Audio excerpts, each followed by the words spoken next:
Manajemen PSM Makassar akhirnya angkat suara terkait polemik hutang yang mencapai 5,67 miliar rupiah. PSM Makassar menyatakan siap untuk melunasi utang, namun mengklaim masih ada utang yang tidak jelas alurnya.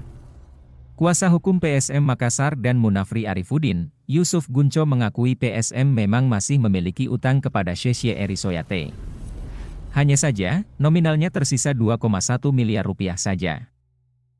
Sementara pihak Erisoya mengatakan, sisa utang PSM dan Munafri Arifudin masih tersisa 5,670 miliar rupiah. Utang tersebut merupakan sisa dari total pengambilan sebesar 14,94 miliar rupiah, untuk keperluan operasional, gaji, dan pembenahan stadion, musim 2016, 2017 dan musim 2018. Kami juga pertanyakan itu, kok bisa 5,6 miliar rupiah? Itu yang perlu dibuktikan dulu sama Ibu Erisoya, kemana lalu lintas uangnya itu, ujar Yusuf Gunco kepada awak media, Kamis, 31 Agustus. Namun pada intinya, manajemen siap menuntaskan hutang tersebut. Yang 2,1 rupiah itu siap dibayar.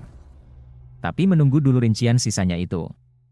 Kalau semuanya jelas, ya PSM pasti selesaikan, tegasnya. Terima kasih telah menonton. Semoga video ini bermanfaat, jangan lupa like, komen, dan subscribe. Sampai jumpa di video berikutnya. Salam, PSM Mania, Ewako.